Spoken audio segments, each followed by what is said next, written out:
Comme j'ai un mot d'accueil, déjà je veux dire bonjour. C'est vrai qu'aujourd'hui c'est une journée un peu particulière et importante qui dure, maintenant ça fait combien, 7-8 ans 6 ans, quand on a eu cet événement qui s'est passé, le fameux balcon Gémeaux qui est tombé, dans lequel il a fallu faire bien évidemment tout un inventaire sur l'ensemble, et c'est sur l'ensemble des copropriétés que ça joue. Alors c'est un long fleuve, c'est un long parcours. D'ailleurs, je tiens à remercier la région qui est là, mais je vous expliquerai tout à l'heure quelque chose quand même, qui est important quand même sur les discussions qu'on a en cours. Je tiens à remercier aussi l'ensemble, le conseil départemental qui n'a pas pu venir, l'État, par monsieur le préfet qui est là, monsieur le préfet Rose, mais il y a aussi l'État, il y a la DDT, il y a tout un ensemble d'ANA, bien évidemment. Et donc c'est vrai que c'est quand même une conjonction de tout un ensemble de forces qui ont permis de sortir ce dossier. Alors, après que dans ce dossier, il y a eu des petits couacs, ça fait partie de la vie, comme on dit, mais je pense qu'on va régler les problèmes.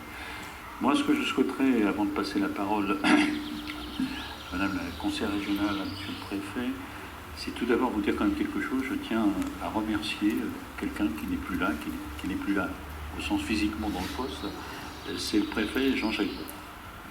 Et aussi le préfet Guillaume, etc.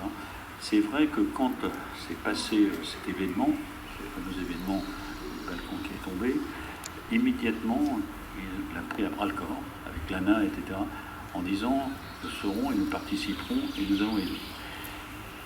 Et c'est vrai que depuis 6 ans, jamais l'État n'a remis en cause sa volonté de participer. Et ça, c'est pas neutre, hein, je préfère, c'est pas neutre, parce que dans le contexte que nous avons actuellement, dans les contextes que nous avons, il aurait pu y avoir des remises en cause en cause. Et c'est vrai aussi que ce dossier était compliqué parce que c'était une copropriété privée. Et souvent, normalement, des copropriétés privées, on ne rentre pas dans cette aide, nécessairement dans l'aide telle qu'elle est. Et c'est vrai qu'il y avait quand même une volonté. Je pense que les différents présidents de copropriétés, malheureusement, il y en a un qui est décédé, etc., vous avez pu le constater à chaque fois qu'on a discuté à la sous-préfecture de Mans, à la préfecture, avec l'ANA, avec les représentants, comme vous, de la DDT, etc., il y avait vraiment une volonté de réunir. Et ça, vraiment, je tiens à remercier tout le monde parce que souvent, sur des dossiers comme ceux-là, c'est pas si simple que cela, notamment avec les représentants de l'État, de la région, etc. Donc, alors, je ne vais pas trop insister, je préfère laisser la parole à ceux qui sont des financeurs importants. Nous, au niveau commune, on a toujours été en appui, mais avec des financements quand même bien moindres que ce qu'a pu être. Grosso modo, c'est quand même un projet de l'ordre de 30 à 40 millions d'euros en tant que tel. Il y a quand même une subvention de l'ordre de 30 millions d'euros quand on regarde, dans les chiffres. Il y a surtout l'ANA, qui participe quand même à 26 millions d'euros. C'est énorme. Il y a la région, 4,5 millions d'euros. Mais je sais que tu nous diras quelque chose sur par rapport à ce qui s'est passé.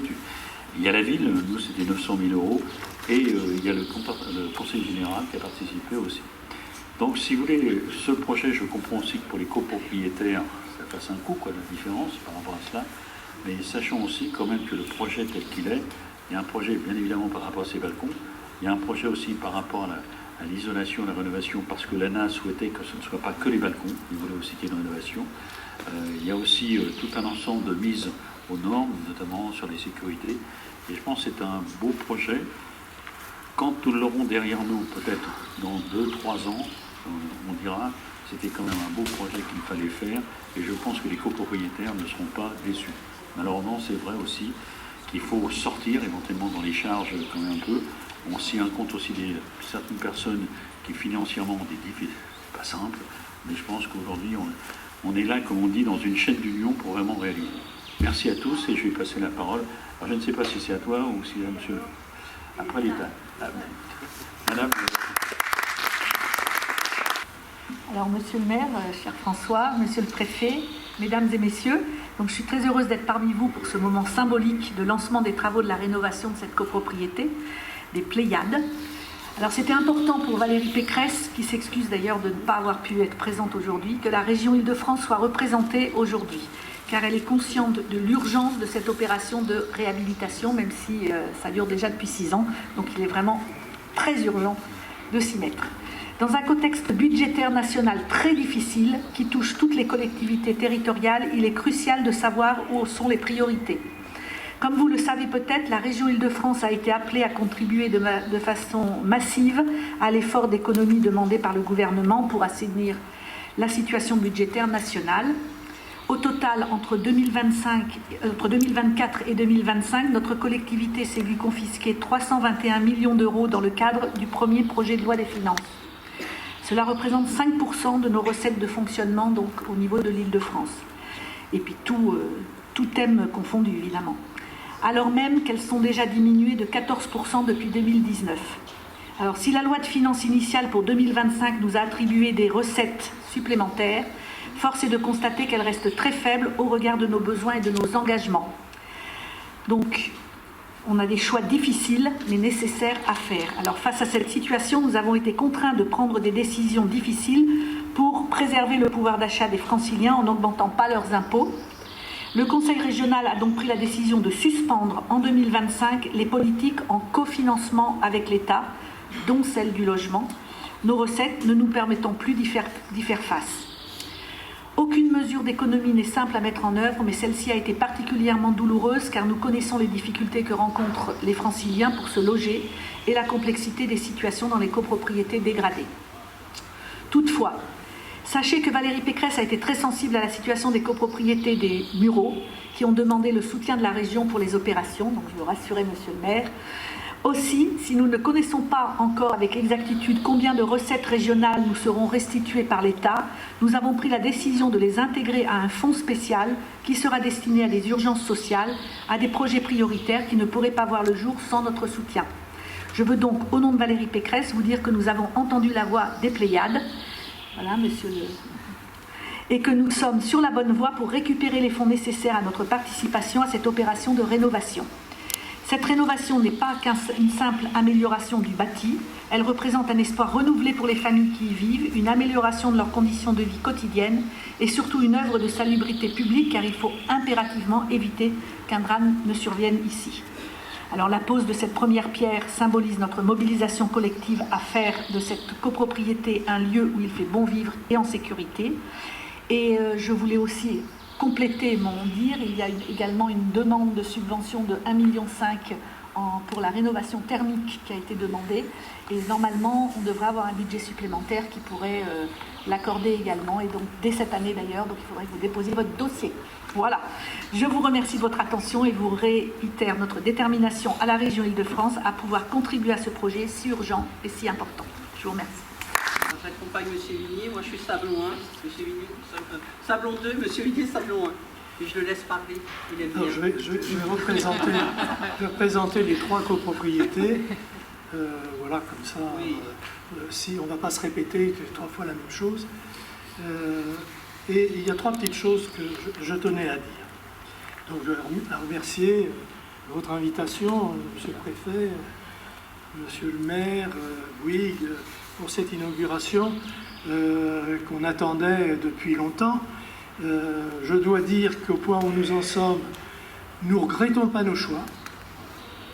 Sincèrement, on voit beaucoup de professionnalisme et je pense qu'en voyant l'appartement témoin, on peut que se projeter dans l'avenir et de se dire que ça va être un beau chantier, une belle réalisation pour la région des Yvelines. Ça sera un exemple, à mon avis. Je tiens quand même à souligner, et comme l'a fait Monsieur le maire, la vision réaliste et avant-gardiste du préfet des Yvelines, M. Roux, et de la directrice de l'ANA, qui était Madame Tourville, c'est ça, et puis de Monsieur le maire qui nous a jamais quittés et soutenus, qui ont compris il y a 5 ans les difficultés financières que pouvaient avoir des copropriétés privées face à des situations de péril. Compte tenu du montant des dépenses à engager, nos résidences auraient été en faillite. On ne pouvait pas répondre pas ce qui nous tombait dessus. Et à la fin, aujourd'hui, je me dis, c'est bien qu'il soit tombé le petit balcon, mais on n'était pas en capacité d'engager des fonds. Avec cette aide qui nous a été apportée, de cette compréhension de l'État, on peut se dire aujourd'hui que les difficultés qu'on a dans ces résidences, et en particulier au Murau, c'est qu'il y a des personnes à très faible revenu et à faible revenu. Et donc, quand on est à la retraite et qu'on se dit on a tout payé, et qu'il vous arrive une chose comme ça, avec 900 € par mois, et que soudain vous devez dessortir 6 000 à 8 000 ou 10 000 €, c'est franchement quelque chose. Et sans vous, on ne pouvait pas le faire. On ne pouvait pas le faire. Donc nous sommes très reconnaissants à cela. La seule, malgré tout, la perspective que ça donne aux résidents, parce que certains se sont dit, il va falloir que je vende, il faut que je parte. On voyait la catastrophe. On voyait que les gens ne pourraient pas payer leurs charges. Enfin bon, c'est de se dire, je vais pouvoir continuer à vivre au Sablon en confiance. Malgré tout, je tiens à préciser que le désengagement in extremis de la région a participé, le département, on doit le remercier également, il a été très réactif, mais ça nous a foutu, alors que le plan de financement était réalisé, alors qu'on savait que tout le monde pouvait rentrer dans la case, subitement, ça a été un coup pour les plus précaires de cette résidence. Et on a essayé de combler le problème par une bonne ou mauvaise solution, mais on a proposé un prêt, et ce prêt, il est à 7,8%. C'est pas rien. C'est pas rien. Donc, ce que j'ai entendu tout à l'heure, madame, nous rassure. Remercier madame Pécresse du geste qu'elle peut faire, parce qu'aujourd'hui, en ayant ce reste à charge qui devient important, normalement, on avait 8% de reste à charge. C'est passé à 16% avec le retrait de la région. C'est pas rien, surtout quand on n'est pas prévenu. Et donc, ce qu'on est tout ou partie de ce qui était engagé sera bienvenu parce que c'est le problème que j'ai aujourd'hui. Et pour me dire aux personnes, ne désespérez pas, avancez le reste à charge et on peut espérer que le retour nous permette de vous ramener de vous remettre la tête hors de l'eau. Parce que là, il y en a qui sont là. Hein. Voilà. Alors, la dernière chose que je voulais dire, c'est que les efforts coordonnés des accompagnants sociaux, Solia, Atelier 13 pour les conseillers en architecture et Foncia, fait que, je peux vous dire, malgré les difficultés, nous serons au rendez-vous fin juin pour honorer l'avance des travaux réalisés par vous. Donc, je dois reconnaître également, en parlant de Bouygues, que j'ai été frappé par la gentillesse et le professionnalisme des personnels de Bouygues qui sont actuellement sur le chantier. Et ils sont à l'écoute, ça ne peut être de bon augure pour la suite, et c'est en cela que je dis, nous ne regrettons pas nos choix.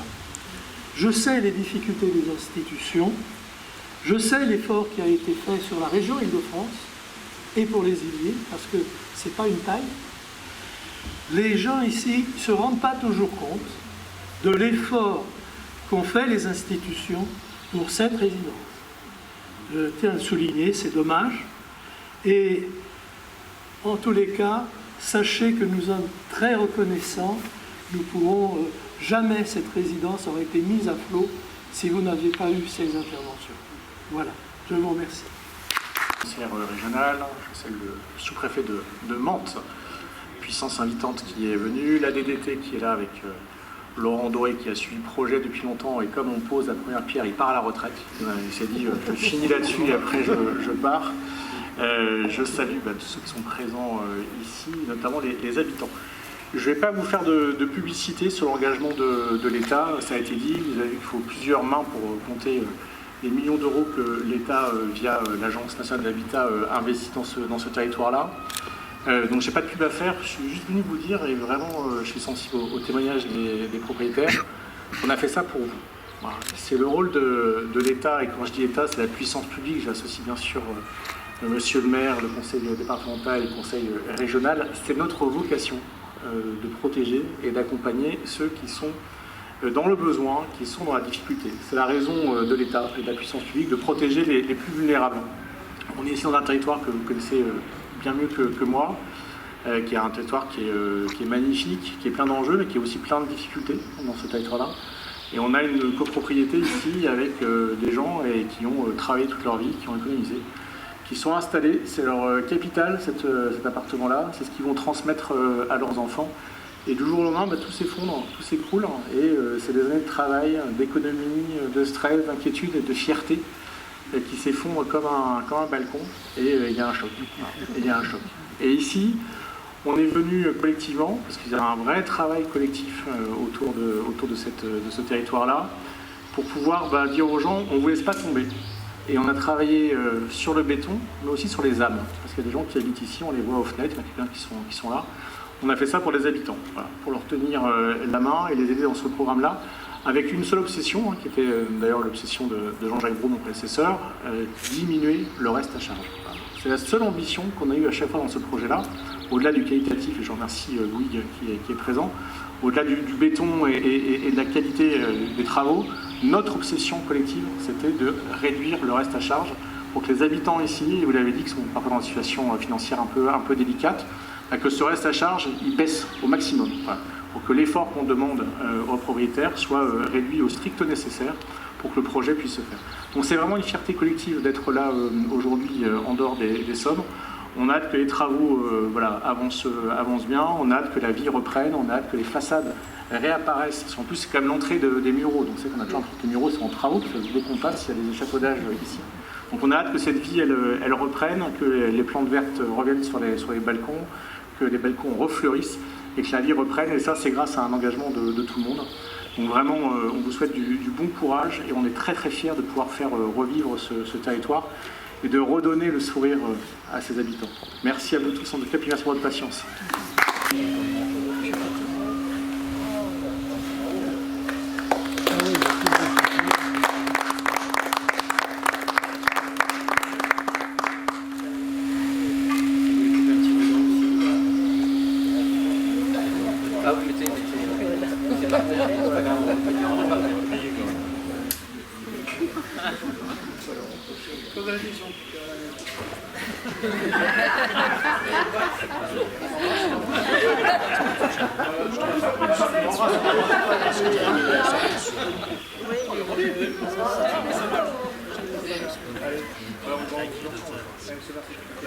Que les copropriétés viennent avec.